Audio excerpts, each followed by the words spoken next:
with XR Muslims, the Ramadan webinar, exploring Islam and ecology.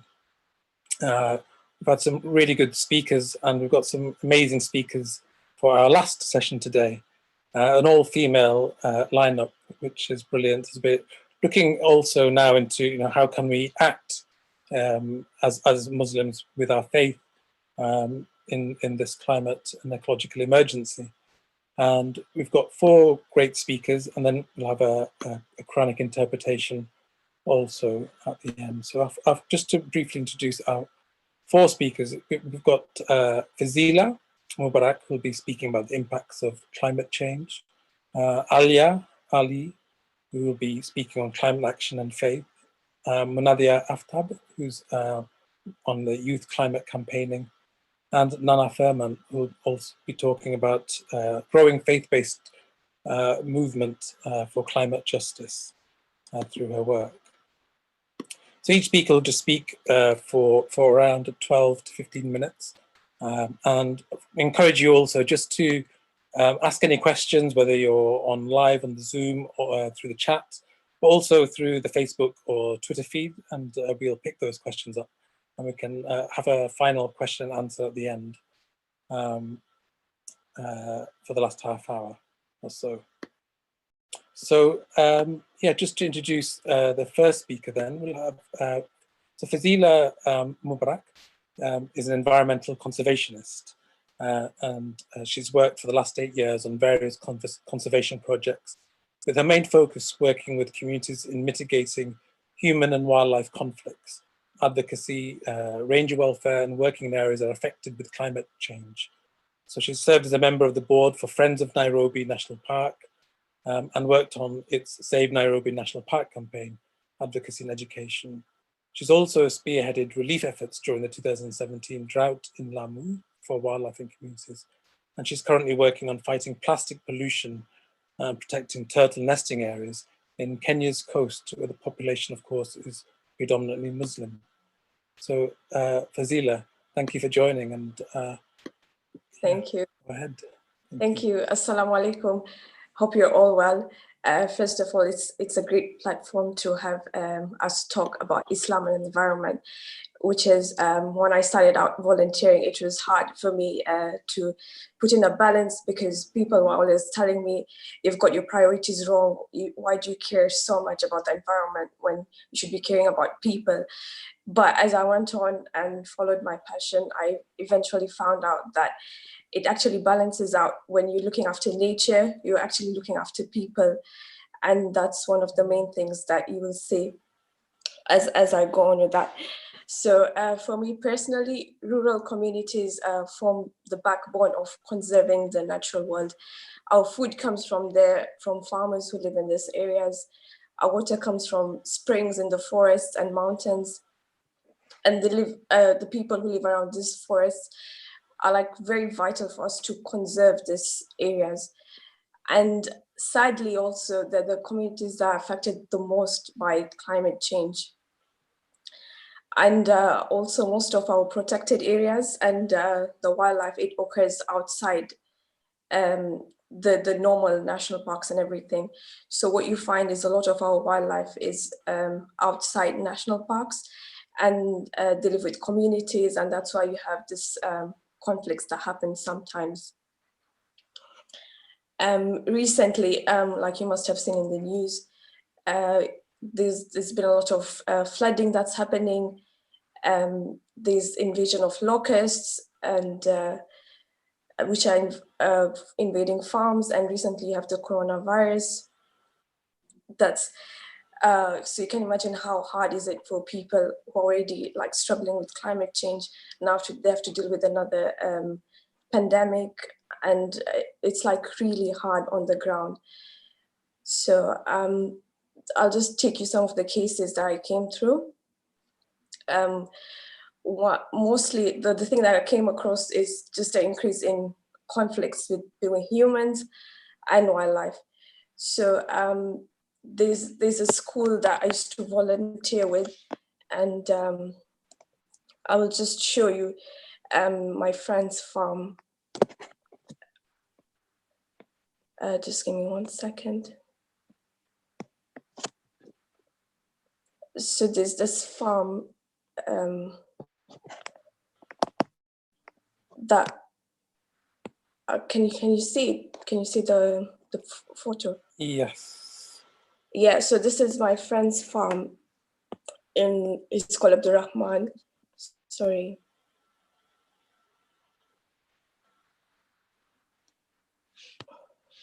Oh, it's gone now. Is it, can you see it now? It's coming back up. Okay. Sorry about that. So this is my friend Abdurrahman. He lives in Kajiri village, which is, sorry about that again, which is bordering the Nairobi National Park. I'm in the Savo East National Park. And what happens is during the dry season, when the water, sorry about that.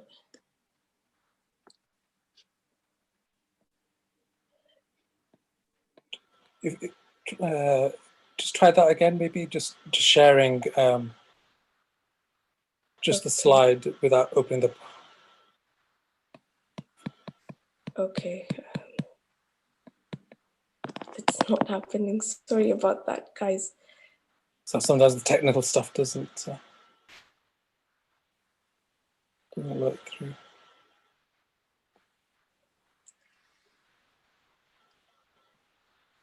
Okay. So anyway, there's that farm of his, which was destroyed by elephants. So what used to happen is during the dry season, the water holes dry up, and the elephants have to go looking for water. And when they go out of the parks, they come across these villages, and they destroy the crops which the farmers have planted, which they've planted for the whole year. And they need these crops for their food, and they use it, whatever is extra, they sell it so they can have income for medicine and to pay for the school fees. So what's happening recently is that the droughts are more prolonged. And when the droughts are more prolonged, it means that there's more conflict, and basically the farmers are left without any food and subsistence for the whole year. So they have to wait again for the next year, and because of unpredictable weather patterns, they're not sure about the income. So that's one of the main issues. And then the other one is about a school that we came across. It's called Mchanga School. And what happened is that the kids had to walk a long distance to get to the school. But can you imagine going to school and you have to come across a herd of elephants? And when they come across the elephants, it means they can't go to school. So they had a lot of days in the town where they would miss out school. So the community came and just built a school which was closer to the village, and they would go to it. But obviously now they have the issue of resources. They don't have enough books because they started a small school and the school became big. And that's one of the other issues that they're having. The other issue was girls skipping school just because they don't have enough water for the normal day-to-day activities. So it means when the drought season is longer, they have to walk longer distances. And when they have to do that, they miss out on school, they miss out on opportunities. That was the other issue that they're really facing, that was really difficult. The biggest catastrophe that I came across was in Lamu during the drought relief. I will post the pictures later on in the chat because I'm having some issues. But I remember going to the ground and I just came across dried out water pans. There were dead hippos.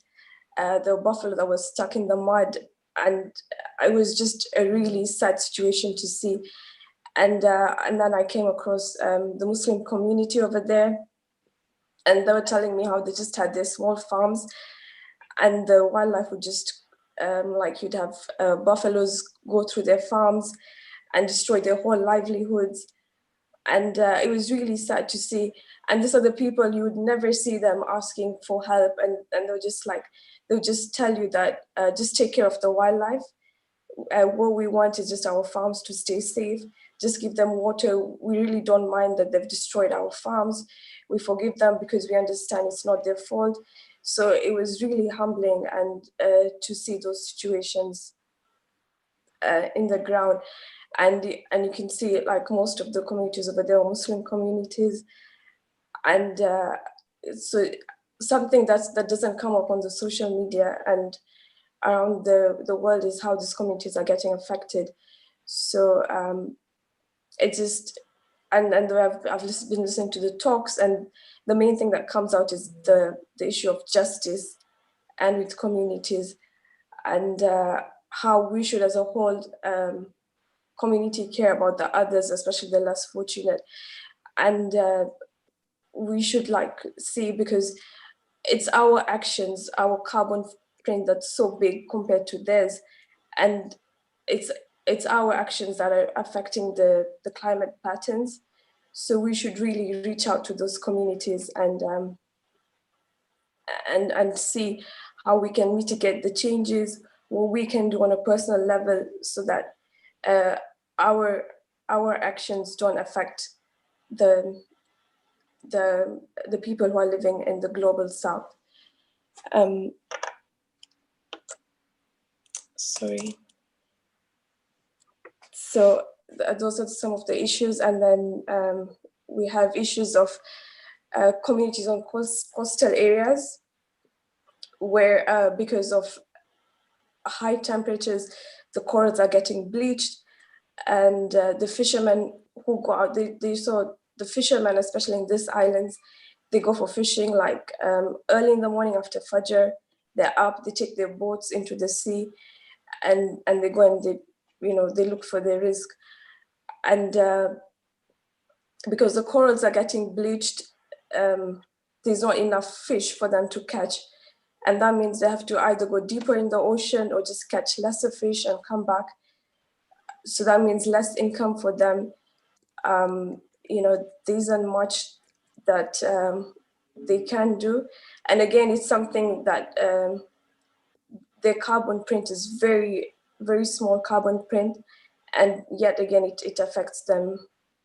It affects them the most in those terms. So yeah, those are some of the biggest issues that I came across. It might look all bleak, but there are certainly issues that we can look into. We can see how we can help the communities over there. We can say into having more sustainable lives and reducing our carbon print.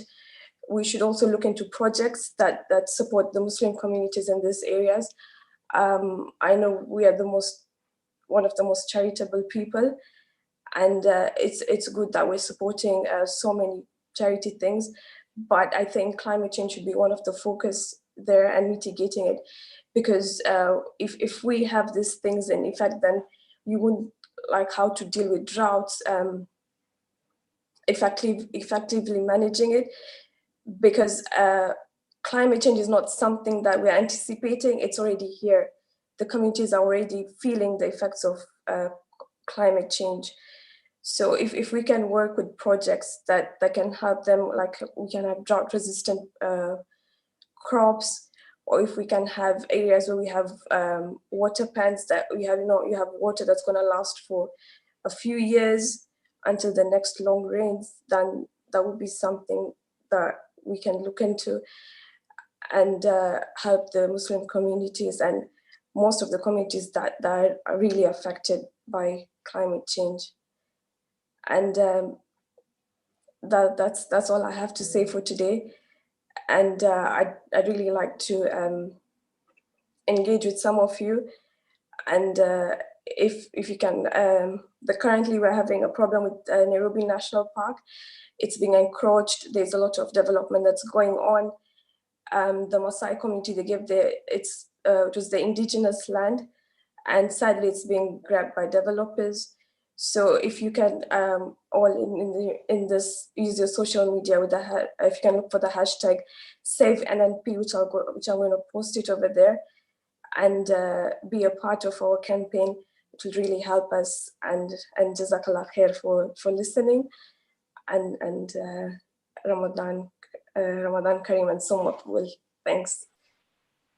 Thank you, Fazeela. Jazakallah for a really eye-opening account of your experiences in Nairobi and Kenya, and just thinking around all the sort of the issues there, the flooding, the locusts, the droughts, and the food, all the crisis that they're facing, and how much more it is than what we're facing here. And yeah, you really brought to the fore that climate justice aspect, that those who've least made the climate crisis the ones being most impacted.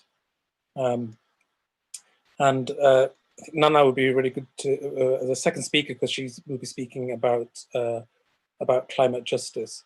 But just before I speak, just bring her on, I just want to just do the first paragraph.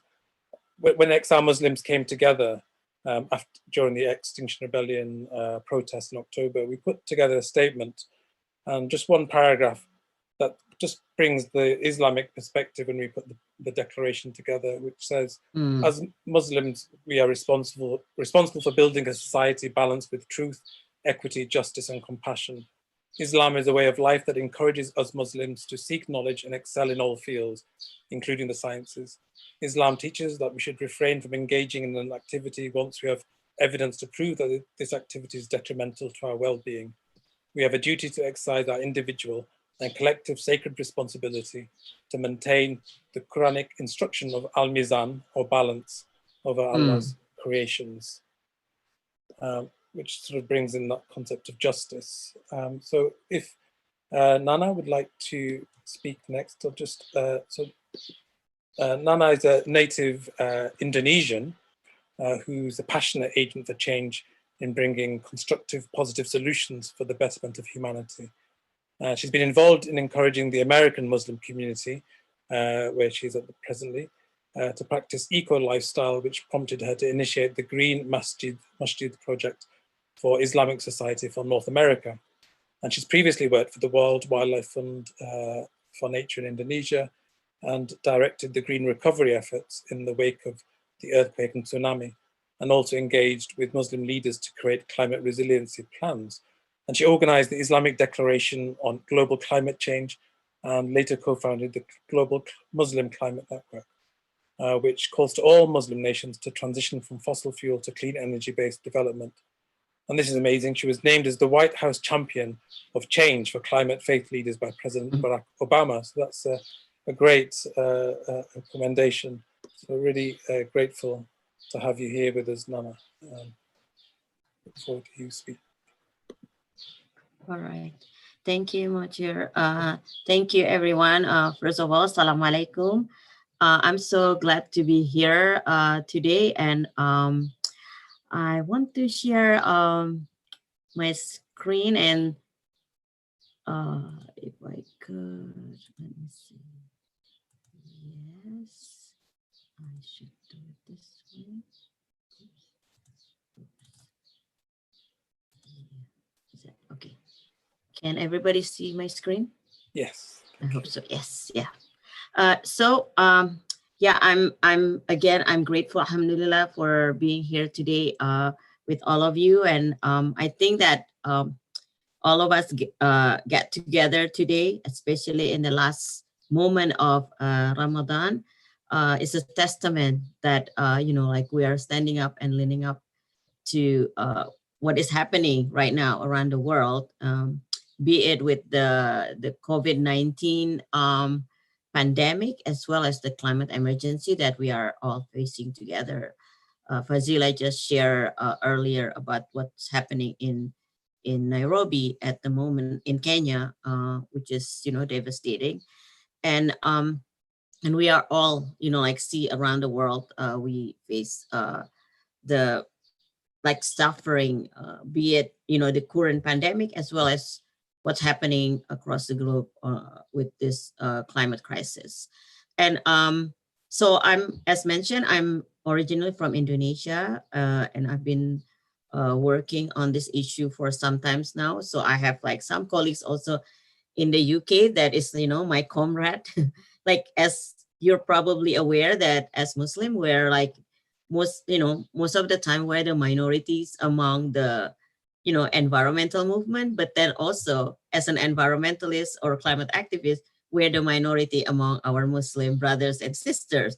So I'm so glad to find my kind in this, if I could say that, like, well, not my kind, but I mean, like, like the comrades, I should say.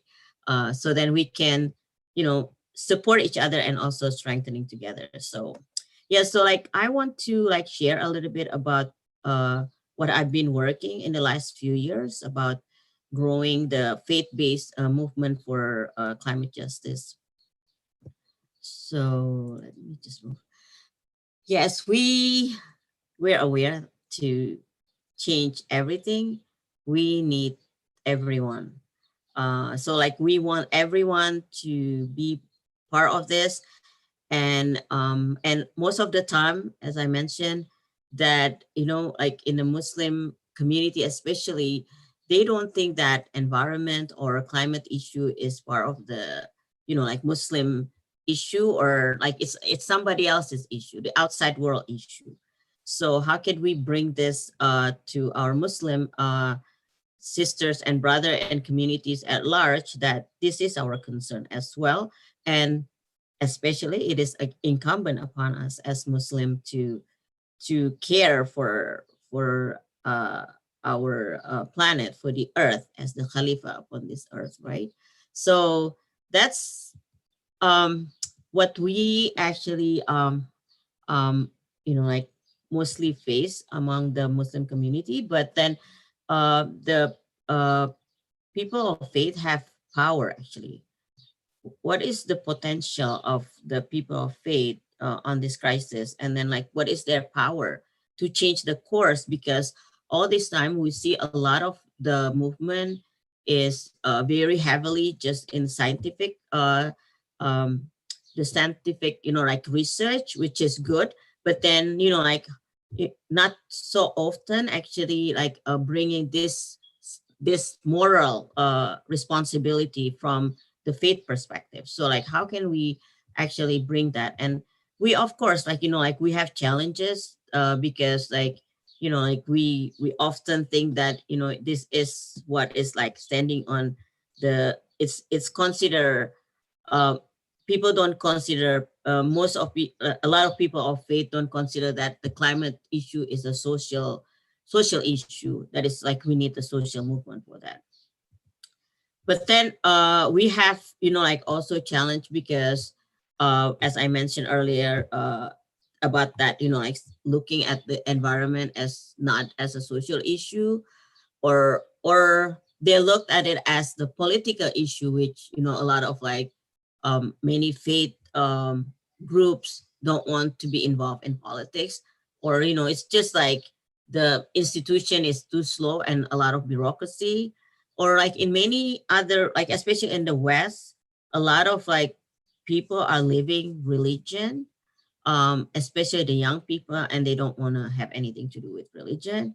And, like, and then on the other part, we have like a very like hardcore conservative, or who don't feel like comfortable working with women or people of other faith. So I'm so glad today, actually, like intentionally we make this as like women like activists, like Muslim women activists in environment and climate, which is like very rare. So I'm so glad to be part of this. So how can we get there to have this sense of climate justice as part of our, like our responsibility? So like as people of faith, especially as Muslim, we have this inner transformation, especially this Ramadan is actually remind us of that, the inner transformation. So like within ourselves, like, the Prophet always said, like, like start from yourself, ibda bi nafsi, right? Starting from ourselves, it's always from the inner transformation. But also we have a powerful institution across the world, that we have so many masajid, Islamic madrasa everywhere. Then so we have institution that we can shift power and resources. And we have moral leadership. We have our leaders who can be in the forefront to make these changes. So that is, like we have these resources already. And of course, if we have large number, then we have also like more collective, like working together, as mentioned earlier, about the Islamic Declaration on Global Climate Change. This picture is when we had that with a lot of the faith leaders back in 2015 in Istanbul. So it was a breakthrough that the first time we make that as an ummah. And also, of course, like having diversity and inclusion it's going to make us stronger. Like, as I mentioned, like working with other faith communities also, maybe they're also facing the same issue with us, so then we can actually work together and make our voice stronger. So, but changes happen if we build power, and then power we build through relationships. So like what we are like, our definition of power is the capacity to create change in one's life and the world in which they're part of. So I forgot to mention earlier that I'm part of Green Faith, which is an interfaith network for that work with different faith communities. So we are multi-faith on working on environmental and climate justice. So this is what we are trying to do at the moment around the world. So we're trying to, how can we build this relationship with people across the board, and also like in order to build power. So we built our base, like trying to build relationship within people, and then also like we build capacity of the people, and then we will form our voice together, either having a campaign or program together. So as I highlighted earlier, that personal transformation is very important, because before we do anything else, we have to transform within ourselves, so that this individual behavior change is very key in making this change.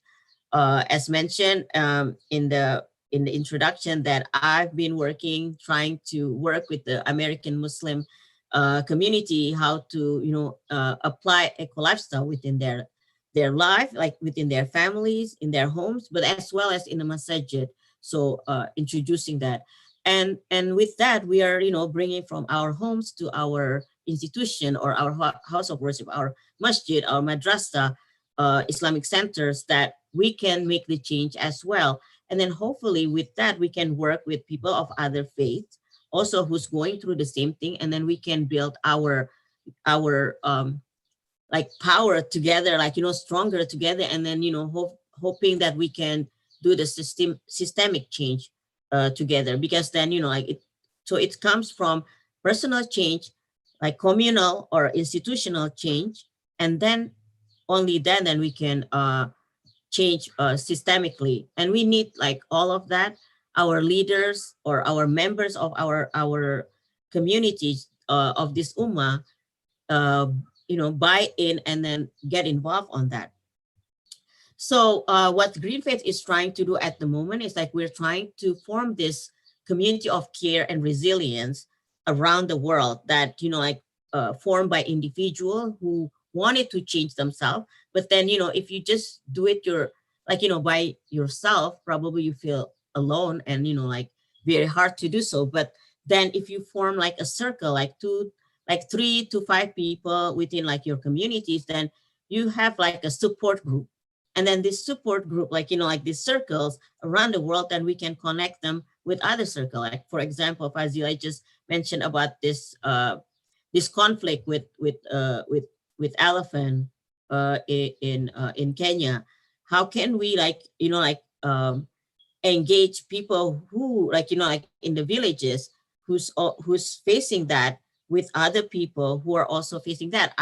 I know that in Indonesia we also have that issue, like with elephant, with other with tiger also, like like where conflict, human and species conflict is a common thing. So how can we have this support that they're not alone, so then we can also like let our communities learn from each other. So with that, we are hoping that we can build more stronger and like powerful communities across the world. So please check out more on that on our website in greenfaith.org. So this is what we are trying to develop right now around the world. We're trying to build our circles of people of faith who have concern on their environment, as well as for climate, on the climate crisis. And because of COVID-19 right now, so we're trying to also build this community of care and resilience during this COVID-19, where people checking on their neighbors, what they need. And we have a call every Thursday. You should check it out in the website and also in our Facebook that we have the time. It's 11 a.m. New York time, and another one is 4 p.m. New York time. So you have to convert that if you're whichever part of the world you are. So we have 2 calls every Thursday to support this community of care and resilience. That we want this to be like the seeds that we can develop more from this COVID-19, also to face this climate crisis that is that is facing us right now. Actually, it's not the future, it's already happening in around the world. And also the ecological crisis that like one of the case, as mentioned, the conflict between human and species. So so this is my last slide. So like in this life journey, we probably will take not a straight line because that's going to be a lot of challenges along the way. So we just have to be like supporting each other, and we have our faith that's like make give us strength that like we might go through one campaign in order to get like something to pass or to change. So it's probably not a straight way to get something. It's probably winding, and we have to like like along the way some the ups and downs. But then hopefully, inshallah, we'll get there. We'll get the justice for everyone, and also like fairness for everyone, and doing all of this in the fair and the fair transition, and also like equity for everyone. So with that, I think like I'm going to end my my presentation right now, and I'm hoping that through this talk today, we can actually collaborate and then work together even stronger across the world. Thank you. Jazakallah. Thank you, Nana. That was brilliant. Thank you for covering the topic of felt like about Muslim leadership as well, around and how women are coming to the forefront of that as well in Islam in different places. And the Green Faith looks like a great initiative. I hope to join one of the calls. This question of how to bring faith into leadership, or bring faith as an aspect of leadership. I think the 2 next speakers will be exemplifying that with as 2 youth leaders in the UK who've been doing some amazing work. Just before I do that, I just want to share if I can just share my screen, because Nana mentioned the because we've got we have XR Global on here, so it's great to be able to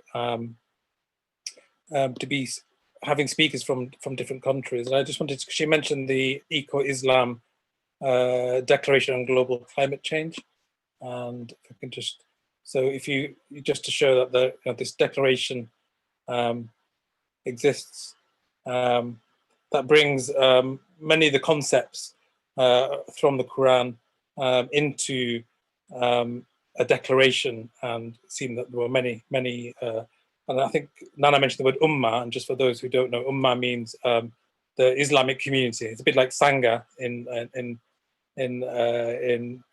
Buddhism. So that the Muslim community, which is all of us in whichever country we are, united by through the Islamic faith.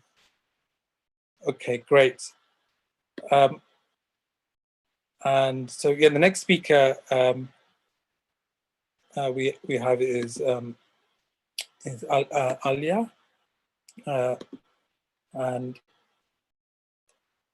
so just yeah, Ahlyah Ali, who's a volunteer with the UK Youth Climate Coalition, and she's been campaigning for climate justice and systems change, and also organised the 16th Global Conference for Youth ahead of the last COP26. And so she's going to just be offering some of her personal reflections as a Muslim on faith and campaign for climate justice. And I hope also on this aspect of youth leadership, I hope as well.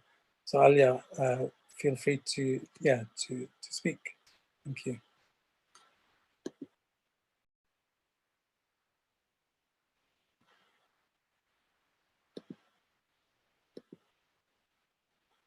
Are you on mute?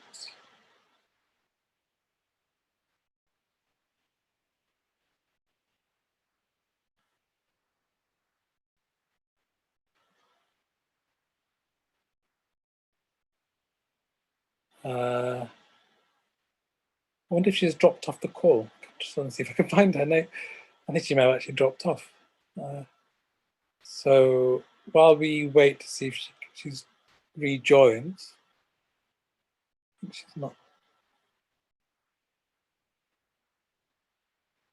And while we wait to see if she rejoins, we'll just move on to our next speaker, Munadiah, who's also on the Youth Climate Action.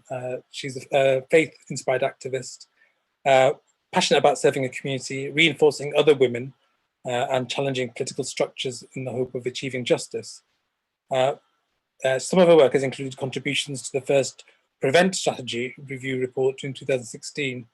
And the Prevent Strategy, for those who aren't in the UK, is a policy that of the UK government, which is in some way, many Muslims have seen that as a sort of a way which has radicalized some Muslims because of its Islamophobic way of being carried out. So she focused in her work and her contributions to that policy on the systematic way in which the policy otherizes and racializes the Muslim community, and has since then sat on a number of panels and continued her advocacy work on many fronts, whilst leading with her faith identity and honouring the intersectionalities of her being. So thank you, Munadiah, for joining us at this time. Assalamualaikum everyone, thank you so much for having me. It's honestly such a pleasure to share the platform with Mothru, but also these really amazing women. I'm so passionate about women and also seeing other Muslim women thrive.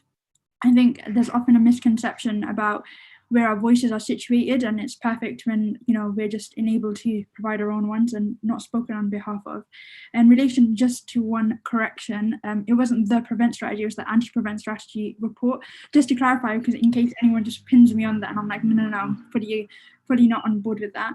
And something interesting I'd actually mention is that now the Prevent Strategy has started to target climate change activists.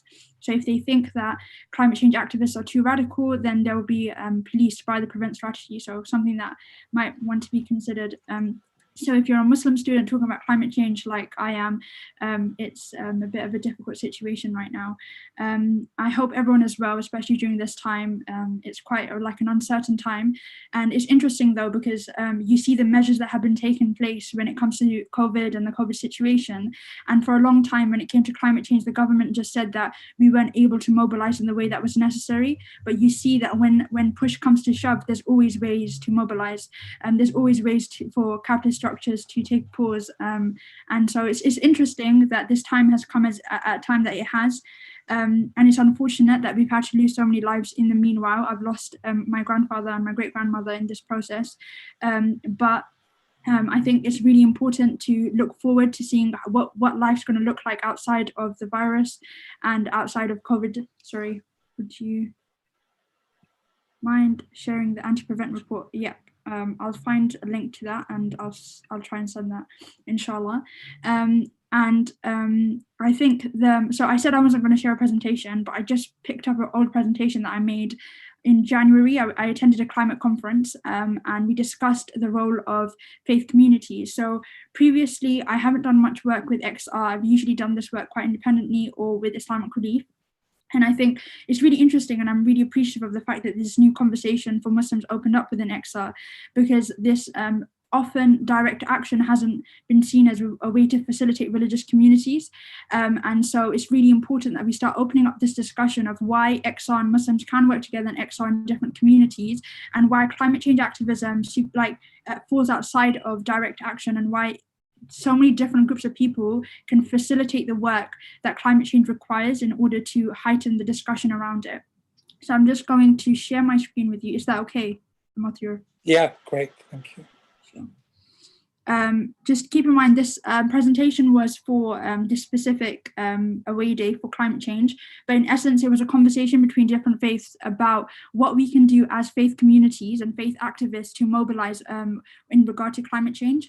Now I have to put myself out there, massive disclaimer. I talk about these things because I think it's an aspect of justice. As a Muslim, justice is a first and foremost responsibility. I am not the best when it comes to climate change, and that's the thing, because I feel like there's often a call out culture, but I want to say that everyone's on their own personal journeys in terms of reusing things, in terms of speaking to family members. I'm still struggling with talking to my family about climate change, so I think for me introspection and looking at our personal circles are sometimes very important in comparison to looking at wider scales and how we're speaking to larger communities. So I'll go on to my presentation. What I say is called faith-inspired activism because all of the work I do, I think, is synonymous with my belief in God and my belief in Islam. And it's really important, especially because previous narratives, as many people will know, in relation to climate change has often taken a scientific approach, which is fine for people and for people that it motivates. But for me, religion is pivotal in my motivation to trying to take care of the planet. Sorry. So the overview that I'm going to look at is what are religious traditions trying to achieve in their activism, directed towards whom and with what outcome in mind, and are we moving beyond advocacy to non-violent direct action, and will the effect of this turn to non-violent direct action on religious institutions? What rationales are religious traditions providing to justify it, and how will the effectiveness of non-violent direct action be assessed? And what is the specific contribution of religious traditions to XR?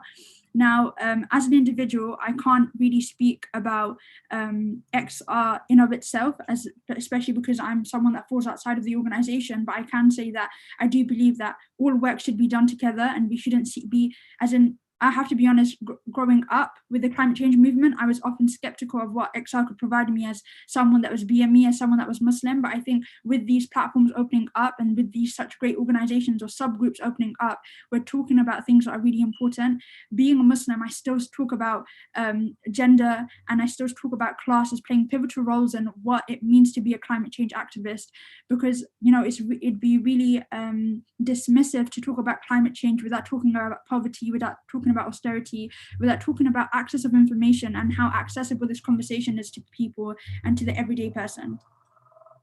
Sorry. So what are religious traditions trying to achieve in their activism, directed towards whom and what outcomes in mind? I think that in order, especially as Muslims, especially as those with religious belief, it's important to start the circle right. We often look at the bigger picture without looking at introspection. I think when looking at climate change, the reason why I as a Muslim and the reason why so many people as Muslims talk about climate change is because we are conscious of a higher power.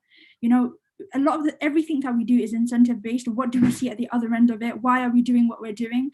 And a lot of the time when it comes to climate change and the environment, I mean, there wouldn't be a reason for us not to consume more if it's bettering our everyday lifestyle, our everyday interactions.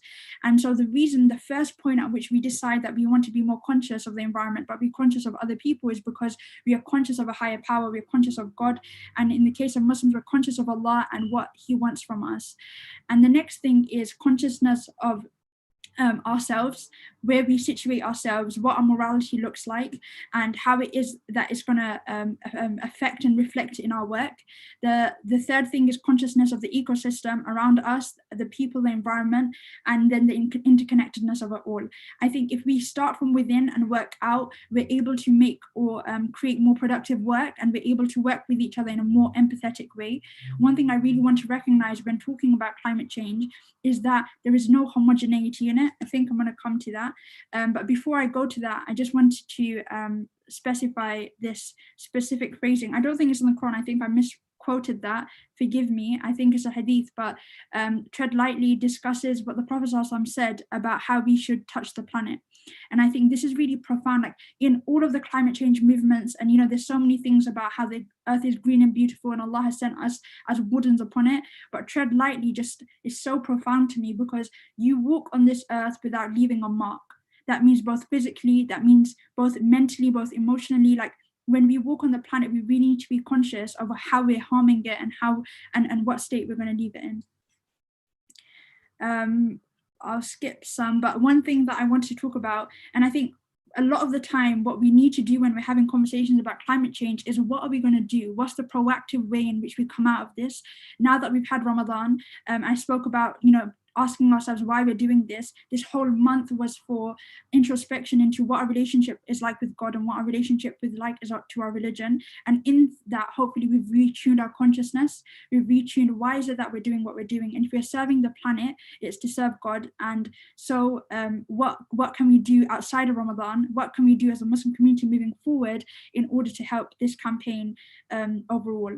And in order to move away from mainstream forms of engaging, I think it's important to move away from homogeneity. Different communities require different conversations and different methods. If you look at, for example, I'm from Tower Hamlets, a very austerity-driven area. If I start having really complex conversations of climate change, basically people will zone out, as they have done in the past. And a lot of my family members also would just be like, we don't want to hear any of it. And, we don't have time. People are struggling to put bread on the table. It's very difficult for them to now engage in other conversations outside of that, which is affecting them immediately, although climate change is. And understanding also the ecosystems of religions and thought processes. We're not all on the same page, and we don't all follow the same religion. We work together, and that's why I think interfaith conversations are important, whilst recognizing that we're different and we have different approaches. A masjid will take a very different approach to a church. The best time to go into a church to speak to a congregation is on Sunday, and the best time to go to a masjid is on Friday, Jummah. So I think that understanding the complexities and the differences in different communities and engaging with them the best. And even in Ramadan, like someone said previously, this is the most charitable month, and the Muslim community are very charitable. So if we're going to talk about climate change, this is a good opportunity, and you guys have done such a fantastic job in the last 4 weeks to do this and engage and increase the conversation around climate change. And the last thing is reframing nonviolent direct action. This works for certain groups of people, but it might not necessarily work for other groups of people, and legitimizing that and saying that a counter narrative or a counter approach is very legitimate in trying to get to the same goal, which is increasing the awareness of climate change and demanding governments and organizations and companies are doing what they need to do in order to reduce CO2 emissions and so forth. I'm not going to share the rest of the presentation because it's a lot, but I hope that what I was speaking about was beneficial. I think, the last message I want to, the last message I want to kind of come across or speak about in all of this is that we're talking about being Muslim here, and we're talking about this as a religious act. And I think right now is centering that and understanding that people are being harmed, our fellow Muslim brothers and sisters, but also non-Muslim brothers and sisters are being affected by this, and their lives that are being lost. And one thing that's really profound is that if we save one life, it's like we've saved all of humanity. And by increasing these conversations, by increasing the engagement and dialogue between other Muslims, we are actually providing the mechanism in which lives are being saved, and in turn we're helping save the rest of humanity. Thank you. Thank you, Munadiah. That was really passionate, and thank you for. And really sorry to hear about your grandparents and yeah, June. And yeah, thank you for joining in this difficult time. And you've given a really passionate talk around your faith and the aspect of faith and how centered that is in the climate, in your actions for climate justice. Thinking about not just Islam or Muslim, being a Muslim in terms of our connection to Allah and our direct connection, but also thinking about the social situation and the political as well, which is some aspects maybe that in Islam we're a bit afraid or avoiding because of, especially for in second generation or third generation as a minority. There are different issues to be thinking about, and so stepping forward and maybe coming together, like as Nana mentioned, the Green Faith, bringing people together so we can support each other, I think is a really important element to bring a stronger Muslim voice. That is a positive Muslim voice that steps outside of the Islamophobic kind of way in which the media is often portraying Islam. Sorry, Matthew, I just wanted to add one last thing. Yeah, sure. Which was that even in these conversations, it's the expectation of who we're having the conversations with. And this is just a personal bout from me. I lost my grandfather and recently, and he was the one that came here and settled in this country. And I would have conversations with him about climate change and so many of these other things. And he was always really passionate about what I was passionate about, but he didn't fully get his head around it. But I think, like my grandfather, so many of the elder generation or the first generation of people that have moved here, especially in terms of immigrant families, BME families, Muslim families, they've done their bit in trying to settle, and now it's our opportunity to ensure that we're doing our bit. I think there's this massive emphasis on the elder generation not understanding, or they're so backwards, but honestly, the effort that they put in order to establish themselves in a system which doesn't always cooperate, or with a language that they don't always understand, it is because of him and his settlement and his encouragement that I'm here and I'm able to have these conversations. And it's important that we remember these individuals who gave us this opportunity in the first place. I think often enough we are so privileged, but we don't recognize that privilege, and we become quite uppity about it. And we say, you know what, look at us, we're such good Muslims and we're such knowledgeable Muslims because we're talking about climate change whilst others aren't. And I think often enough it does come with a privilege. And with this opportunity, I'd like everyone to please keep my grandfather and my great-grandmother in your du'as. We lost him to COVID and it was really difficult, but I'm sure many other families have also lost family members. And I just hope that in this time of Ramadan that we can find some peace in that and remember that inshallah we'll be reunited with our family members. Thank you. Alhamdulillah. Thank you for that, making those points. Unfortunately, Ali is having problems with her laptop. She just sent me a message saying she's been trying to come back on, but laptop seems to have gone kaput. So unfortunately, I'm not going to have the privilege of hearing her speak unless she joins soon. So we'll just move on to, before questions and answers, we have Mirfat, who will be just giving some, as we're just talking about Islam, some Quranic reflections from some verses or ayahs that she's chosen. Mirfat?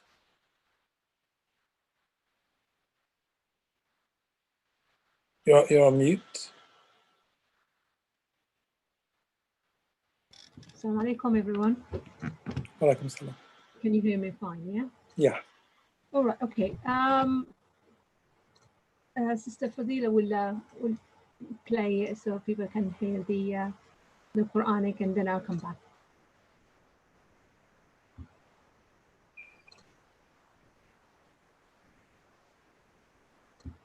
أعوذ بالله من الشيطان.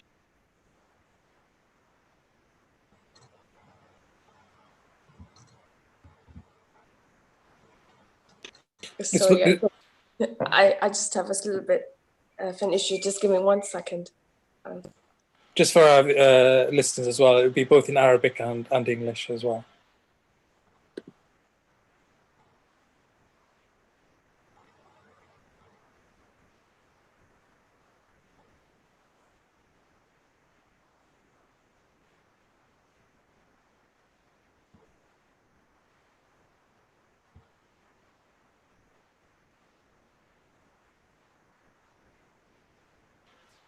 Mirfat, can you just mention which Quranic verses? I'll try to bring up on screen as well.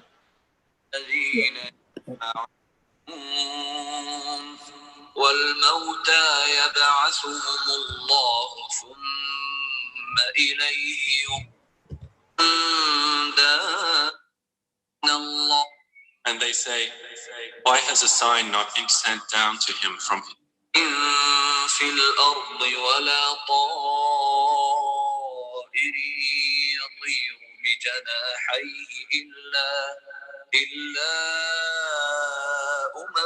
أمثالكم ما فرطنا في الكتاب من شيء ثم إلى ربهم يحشرون.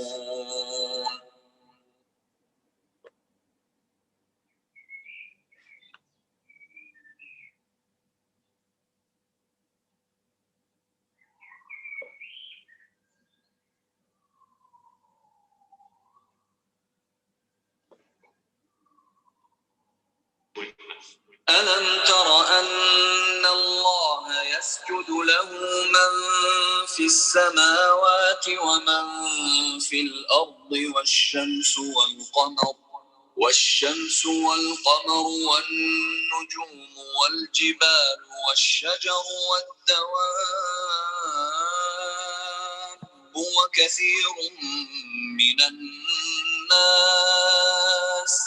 وكثير حق عليه العذاب ومن يهن الله فما له من مكرم إن الله يفعل ما يشاء.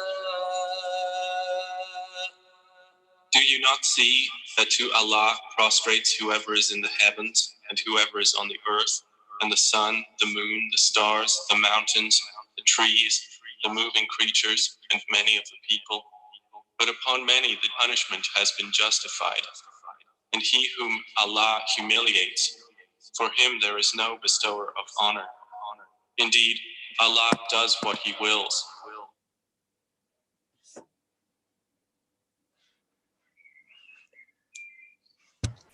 Okay. Did we hear the translation of the first one?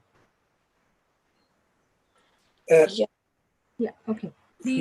The first bit is number 6, surah number 6, ayah number 38, which is talking about everything in there is no living things in this earth, neither bird. All of these are nations like us. So the Quran specifically used the word da'ba. Da'ba is anything that move, like the sound is a word that say that specific, if you can hear it, anything that actually knock and make sound. So it could be insects, it could be human, it could be large and small, and maybe bacteria or anything can relate to that, anything that had movement, and nations like you. And Allah said, you haven't forget anything in this book. So everything is being mentioned. So with that, what I'm saying, it wasn't just enough to say our nations. You haven't said that the birds, the animals, the insects are nations, and that's it. No, nations like you. So when somebody talks to you, it's like you. So you're thinking, whoa, what's that mean? That means nations like you, like they've got a family, they've got laws, they've got way of living, they've got language, they've got wars, peace, they've got likes, dislikes, they've got all sorts of things that we have, just like you.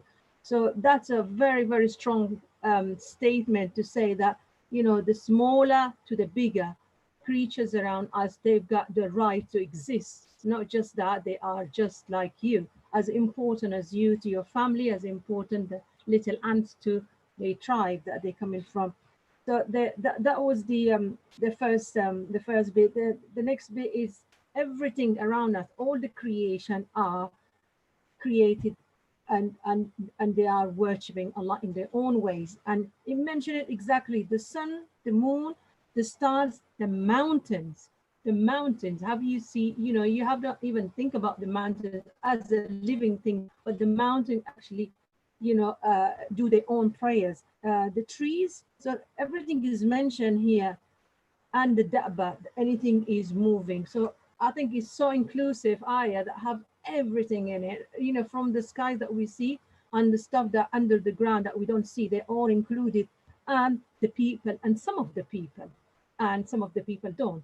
So in here, in that ayah, it tells us that the only creation that have their own choice to follow or follow their own is human.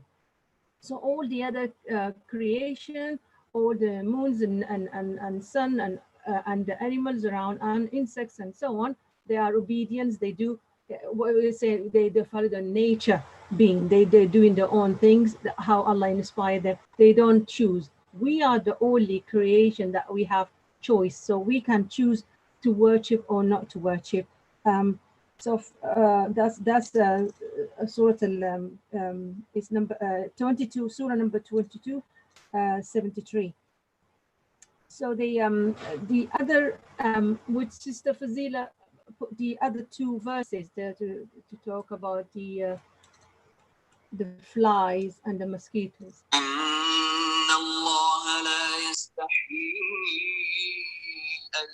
يضرب مثلا ما بعوضة فما فوقها فأما الذين آمنوا فيعلمون أنه الحق من ربهم وأما الذين كفروا فيقولون ماذا أراد الله بهذا مثلا يضل به كثيرا ويهدي به كثيرا وما يضل به إلا الفاسقين. Indeed, Allah is not timid to present an example, that of a mosquito, or what is smaller than it. And those who have believed know that it is the truth from their Lord.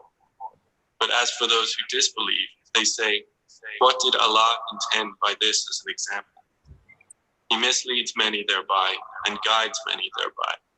And he misleads not, except the defiantly disobedient.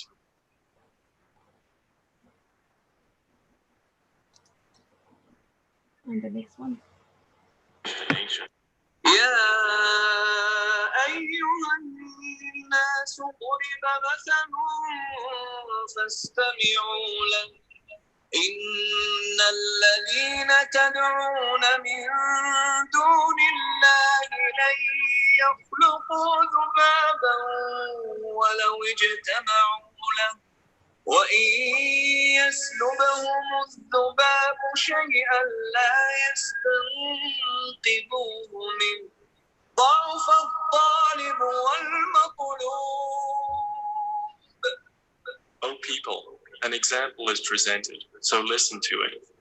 Indeed, those who invoke besides Allah will never create as much as a fly, even if they gathered together for that purpose.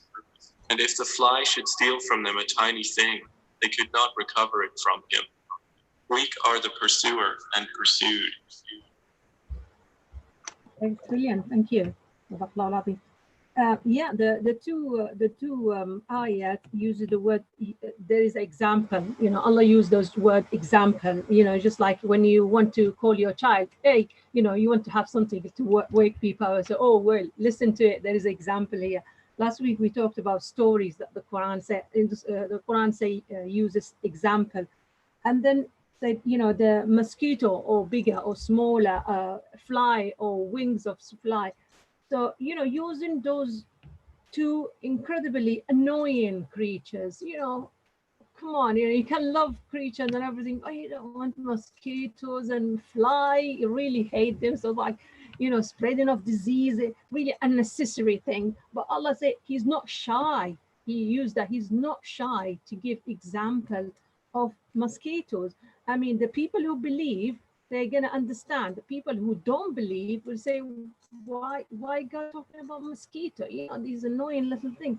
I mean, God haven't planned to talk about butterfly, how beautiful it is, or elephant, or big on, you know, beauty, or massive creation. He talk about a very insignificant, annoying, unnecessary things for human, but yet they call them, they're being called as a nation like us, and we have to give them the space to exist. And if you want, this is in our own words, like in Muslim word, this is the biodiversity sort of, you know, preaching. If you say biodiversity to anybody coming out of the mosque, will say, what the heck are you talking about? You know, the language is so unnecessary. So if Allah, you know, give you example in the Quran about the fly and the mosquitoes, you know, so they are there. They created to create this, you know, biodiversity to give other animals feed or whatever. It's part of the circle. We have to protect it as well.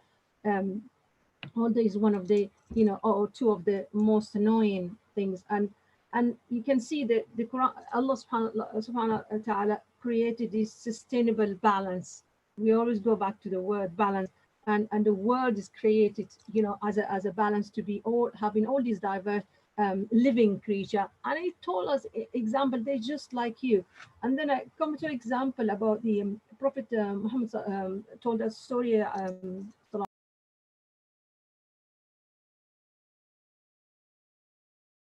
So he ordered the ant kingdom to be burned, and then Allah sent him, you know, a message to say, what you have done, an ant bit you, and you went and burned a worshipping community. You know, Allah condemned that action and say, no, they are a worshipping community. So I mean, the Quran had ayats, the ayah of Naml, and Naml is not important for us. It's kind of annoying as well, you know, when they come to your house and stuff like that. But they're not as important as the bees. You say, oh, we like the bees, yeah, you know, we just start to like the bees because we understand they give us honey, but the ant give us nothing. But equally, they have, even if you look at the Quran, one after the other will be those two. I think is the Nahl first, the bee first, and then the ant after. So for me to look at this verse is, you know, I went through to look at the how many surahs in the Quran that actually named after animals or insect. So I found 7 surahs in the Quran that had named after animals and insects. So, and then for me to understand the proportion of the Quranic ayats and how it's played, so I had to go look into how many. There is 114 surah in the Quran, you know, big to small.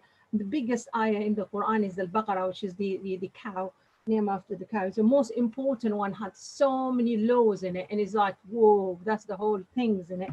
So name after Baqarah. He wasn't like, you know, a prophet or anything like that. So going through that, I found I wasn't expecting that, but I found 21 ayah, which is the majority of, surah, 21 surahs that actually named after a creation phenomena. The sun, the moon, the thunder, the wings, and cave, the rock, the all sorts of things, you know. And I was quite amazed, really. You know, I'm not going to list them there, but all the living things around us, in terms of the signs. I'm talking, not talking about animals or. So we have 7, and then 15. The one lower than that, 15 is the ayat of Judgment Day, heaven, description of the, you know, resurrection, and so on. It's 15 surahs, and then after that, 13 surahs have been named after prophets, and then after that, after the prophets come human, 8, and then after that animal and insect, 7, and then going lower and lower. I'm not going to go through that, but what I found is fascinating between 8 and 7 is not a lot different. The only different is the last surah, the surah called Al-Alaq. Al-Alaq is a description of the embryo of a fertilized egg in the mom's womb when it catch into the womb. So the same word is used for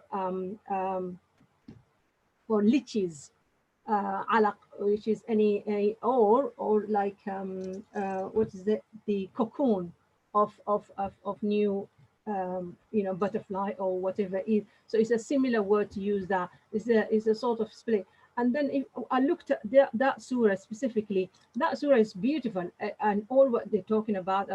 It was the first surah revealed to Prophet Muhammad sallallahu alaihi wasallam, and Iqra bismi rabbika alladhi khalaq, read in the name of your Lord, who create man from, and so on. And the same surah talk about education, about pen, about Allah educate you. So what I could understand, I mean, I'm not a scholar, don't take my words, you know, go and do your own things, but the Quran have a direct way to interact with you, depends where you're at, so you can really have that direct relationship. You don't need preach to tell you. So what I could find from that is the difference between the animal and the human is al-alaq, is the mind, is the thinking, is the education, and the pen. We are the people that have choice, as I said before. So the only creation that have got the choice, and we are educated, we get the brain, where other animals have instinct to follow. So the next bit, I want to say that Islam totally forbid killing for the sake of sport, or, you know, hunting, you know, killing birds as a sort of a exercise or whatever. That's totally forbidden in Islam. It's quite beautiful, really clear cut into it. So you're only allowed to kill if you have to for food, and you have to kill it in a merciful way, which is as sharp as possible. There is a procedure to it, what we call halal and tayyib. So you have to be following those procedures in a less harmful way to animal and suffering and so on. So that's another angle. So now I'm gonna say the Quran itself, the 7 surah, it's only the name of the surah. The Quran have a variety of animals. Just gonna go through them quickly that actually named in the Quran. They are the birds, the hoop, the quail. I think it's a fat bird. They're quite fat birds. See them in the alcohol, some of the alcohol bottle. I think people know them probably. Anyway, they slow flying birds, and they fat, and they have so much nutrition. Hunting carnivals been a babil. It's a sort of a bird that go in groups. Insects, the fly, the raven or the crows, the frogs, the spiders, butterfly, nits, even nits. God, you know, it's really had space for nits in the bees, obviously, the ant, the lion, the wolf, the dogs, and talk about the dogs number of times in the Quran in a way of a stray dogs and their behavior, and friends dog, which is like the young people who run away. There were 7 of them, and they've got a dog. So the dog was like, you know, mentioned with respect number of times in the Quran as the cattle, the goats, elephant, horse, mule, falcon, prey birds, which is like the big eyes, but I think like, you know, got a stronger vision, maybe owls. The words that the Quran sometimes use is a general rather than a specific name, as we know. Ostrich, whale, and atom. Atom was as well, and smaller than atom was mentioned as well. We got like germs and things. Pigs, monkeys, camel, cows, the snakes, waterland, sort of like frog animals that go in the water and the land. I can't remember the name. And the one that crawl on their chest, and the one that stand on 4, and the one that stand on 2. It's all these words being mentioned in the Quran, and everything else that make the sound dak dak dak dabba, which is moving thing. So all these words being used in a different way as well, in terms of regulation, what we can eat, what not, how, you know, how we treat and the 3 animals that are human friends, dogs and animal and horses. They are quite you know, companion to, and these animals as well talk to the Prophet, so as well as tree talk to the Prophet and complains about the mistreatment. Talk about our benefit from it. We benefit from their milks. It's specifically mentioned their milks, their meat, their fat, their bones, their skin, and the honey, and how treatments in it. And they use as a transport. They carried us, and they carried our goods, and they use in war. Obviously, the famous horse, the war horse. And we are looking as well, they use as we are things that Allah created for us to look at and be inspired of the creation and be admired. So it's a way to reflect, say, oh my God, how this bird fly, you know, all those sort of things to create questions in our brain. And sometimes use as bad behavior, say, oh, they deal like pig, or they, you know, they behave like monkey. in those sort of terms. But in general terms, Allah said all these creation, the things we want to come out of, all these creation have as equal rights as us to exist, and they don't have a brain or choice. They do have a brain, obviously, with their own capacity, but they don't choose to worship God or not. We are the only one have a choice, and all the other creatures be actually created to worship God. So we have got the choice, and the choice coming from the brain and education and our mentality and our knowledge and thinking. So I think we are the responsible. That's why the Quran have other parts talk about we are the responsible. We have not proved that we are a good responsible so far. So I think we need to rethink about what we're doing. And yeah, end it there really. Thank you. Thank you, Marfat, for detailed sort of explanation of some of the Quranic verses. Amazing to hear all the animals and the reality, making it very material, the birds, the quail, the fly, the raven, the frog.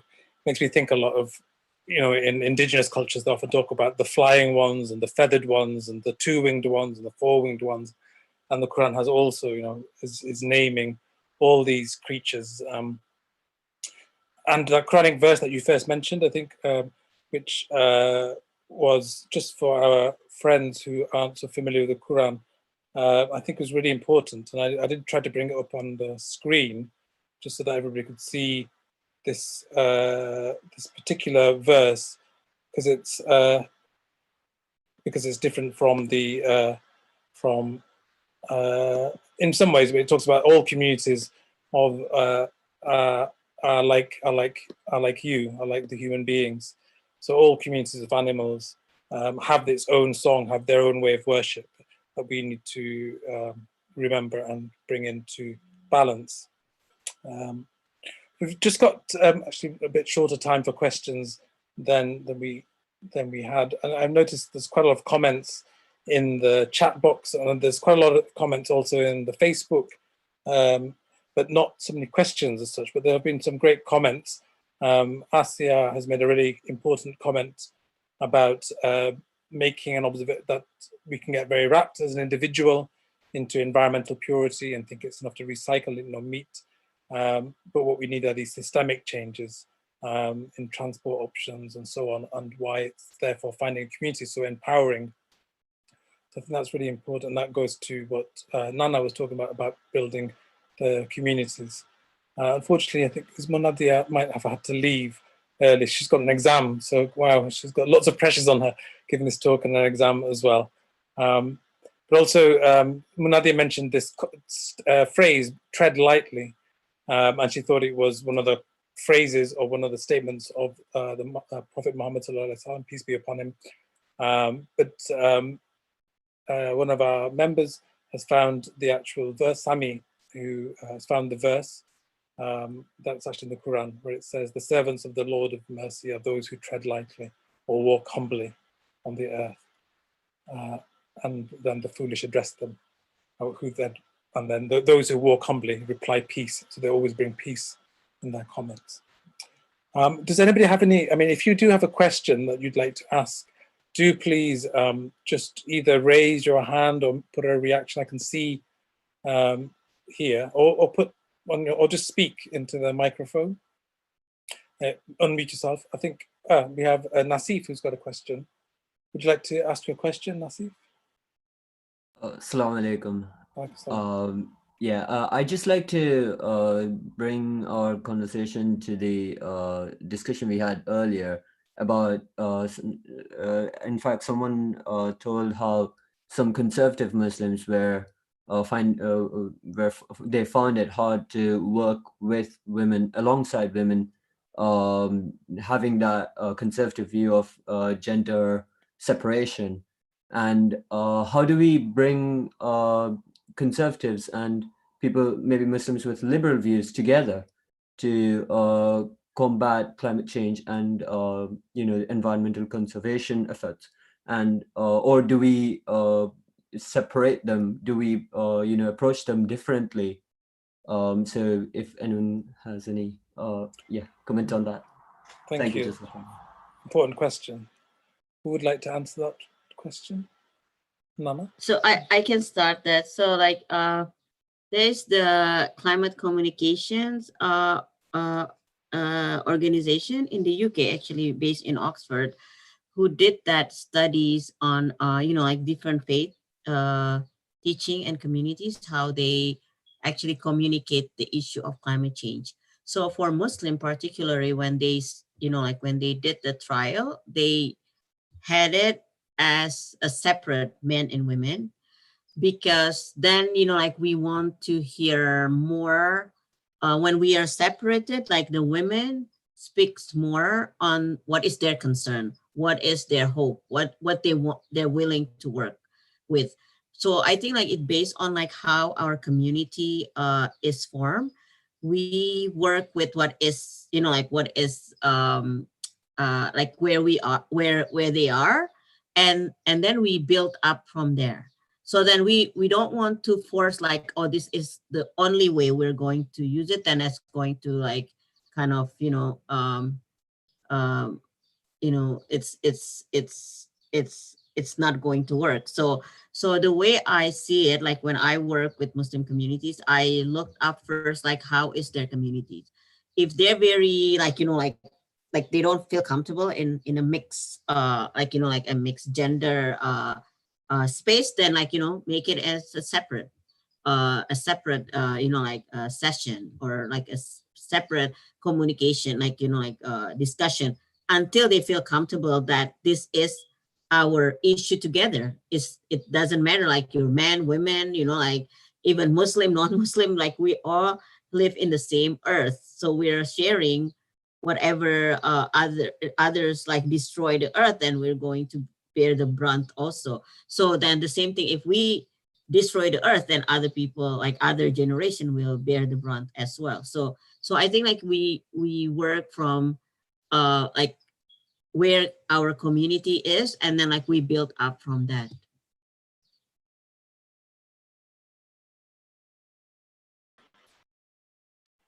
Thank you. I think that's a really important point. And yeah, I think Munadiah also mentioned something about the intergenerational aspect, that we have to show respect. Well, not that we have, but that when we really connect with what our elders had to go through to come to England or to other countries, that their concerns were different to our concerns maybe. And how do we communicate across these generations, and by showing respect rather than just trying to always change somebody's mind. It's also about listening as well to what their concerns are. I'm trying to find these places in between. Does anybody else have had that experience? I don't know, Fazeela, whether you've experienced differences in the different generations? Yeah, there is. I remember trying to talk in the local community, where I tried going to the mosque, and I tried to talk about climate change, and I was told, you know, don't bring issues of the elitist, because that's what it was seen as, like, you know, environmental issues are seen as elite, like something, a problem for the elite. And how dare you come and tell us to plant trees, and people are dying. Like, why do you care so much about elephants and about poaching, when the people who are obviously don't have food about it? But alhamdulillah, I found a lot of comfort, like in the surahs of the Quran that Mirfat has been saying, and obviously Munadiah, and I used to come across this hadiths of the Prophet ﷺ, and how he was kind to the environment and what he did, and how he was generous to animals. You know, this is like a whole prophet. And they would, I read somewhere in a hadith that they would not even do salah when they were traveling. When they had to stop, the first thing they would do is water the animals, even if they're late for prayers. So can you imagine the importance of being gentle to them? So I was just try and tell them that, you know, this is from our religion, and it's part of us. Nature is part of us, and it's only fair that we look after the environment. And alhamdulillah, like from my experiences when I went to the field, I could come back and, you know, tell them that this is what's happening. It's the people from the same community. We just live in different areas. We live in some people live in the cities, others live in rural areas, but it's just they're all suffering as well. So when you take care of nature, you're taking care of people as well, and just trying and having that bridge. But still, it's really hard sometimes, especially I know when I talk to my uncles about it, when I tell them developments, they're like, yeah, development's really good. And I'm thinking about, conserving the habitats and how the air, it's good that we have fresh air and everything. So I just try and have that connect. And also, I was really lucky because my parents used to always take me out in the wilderness. We used to always go for picnics. We used to always go for drives. So I think that's also important as well, that we instill this in the next generation as well, and then give a sense of belonging to the next generation. And yeah, like I've come across like really powerful. There's Nana Firman. I've seen the work Ahlyah does on social media. I've seen a bit of her work, which is very inspiring. There's Mirfat. So obviously, all these ladies were inspired by their parents. They saw some. They're supported by male figures, and that's really inspiring to see as well. So yeah, it's the small changes that come in. And I'm really happy that this progress is happening, with the way we're going to. That's all I have to say. Thanks, Jazakallah. Thank you. Yeah, I think, showing the interconnectedness of all life, that's really important. And that's maybe also what COVID is showing us as well, that planetary health is connected to human health. And actually one of our speakers, Kamran Shahzad, in the first had a question around how do we get those older generations to change? And he said maybe the elder, and a bit like what Munadiah was saying, that the elder generation are very much more steeped in the Quran and in the interpretation, and so maybe there's a middle ground that the younger generation can begin to explain the science and so on, so that they connect the Quranic verses like Mirfat did with the science as well, so they begin to see these different interpretations for contemporary times as well. Might just have time for one more question. If anybody has a question, we'll just come to the end actually. If anybody wants to raise their hand.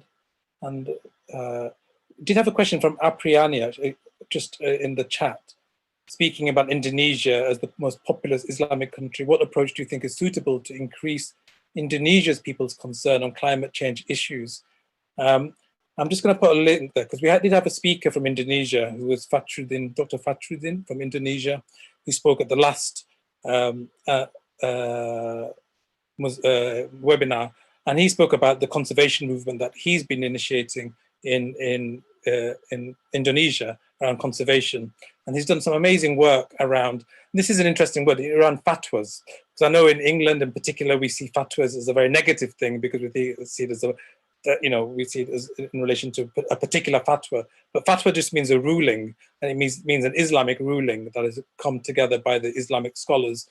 And so he was talking about the fatwas that in Indonesia they've made around conservation, around fatwas and rulings around how to build a conservation movement in Indonesia. So that's something just to build in our minds that this word isn't a negative thing, even though it has been particularly in England looked at as a negative thing. It just means a ruling. Is any more questions that we have? Anybody has any more questions? Yeah, just Fazeela was when she was talking, she was saying about bleach. So I asked her on the private, and she answered me. But I thought probably for the recording, so it's nice to ask. When she said the fishermen go to fish and there's no bleach, I was thinking it's a factory. So I don't know if Fazeela wants to. Oh, okay, so what happens is when the fishermen go fishing, as you know, most of the fish they occur on coral reefs. And if you've watched documentaries or if you've seen pictures, or if you've ever gone snorkeling, you would see like the bleaches, the corals are like very beautiful colors. And, they come in so many sizes and shapes and all this. It's like a very beautiful thing to see. And like when the fishermen go fishing, obviously they go and concentrate around these areas so that they can have their catch, they can bring it back, sell it to the hotels, eat from there. Whatever is surplus is sent to markets, and whatever is sent to them, and then they can pay for school fees and all that. But with the temperatures rising, the temperatures going high with the prolonged droughts, it means the surface of the ocean gets heated up more, and there's more light reaching to the coral reefs, and this like bleaches them out, so they lose their color, they become white.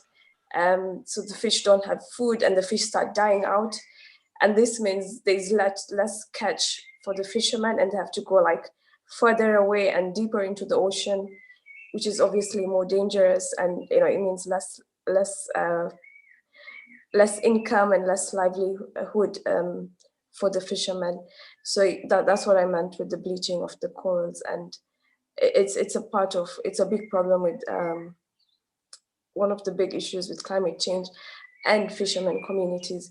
Again, these communities are they live in some of the most remote areas, and maybe you don't have too many NGOs working over there, so it's hard for them to like report these cases and put this into place. But overall, it's just like some of the similar problems that climate change is bringing to communities. Thank you. Thank you for that. I think we've come to an end now. So just to thank Fazeela for her wonderful talk, and Nanaf as well for beautiful explanation of her work she's doing in America, and Munadiah as well, who unfortunately had to leave earlier for the work she's been doing in England around climate activism. You can do dua, brother. Yeah, I'll just read the thank you. I mean, does anybody I can read the dua just to finish. If everybody would just like to share their screen or their view so we can see each other before we leave. And see if I just changed my screen to the first verse that we talked about, just in case people missed it, and I put it in the comments about the whole creation are nations like us. So I'll go back to my picture if you want. Yeah, if everybody can see that. So just to finish, this is a dua that was for the environment that our brother Kamran Shazad put together for us. So, Bismillah ar-Rahman ar-Rahim. Oh Allah, you are the creator, the all-powerful, the sustainer of all life. Forgive us for being careless with your earth that you created in perfect measure and balance. Ya Allah, inspire us to love and care for every part of your creation. Allow us to encourage others to care for your creation. Allow us to take seriously the role you have given us to be your steward on earth. Ya Allah, allow us to implement the practices of Prophet Muhammad sallallahu alaihi wasallam, peace be upon him, by caring for all species, planting trees, valuing each resource, and being grateful for the use of any of your creation for our needs. Oh Ya Allah, protect the people living with the effects of air pollution and give them strength. Give patience and strength to those facing rising temperatures, drought, water shortages, unpredictable weather, failed crops, flooding, and land loss. Ya Allah, allow all people everywhere to recognize the importance of protecting and maintaining your creation.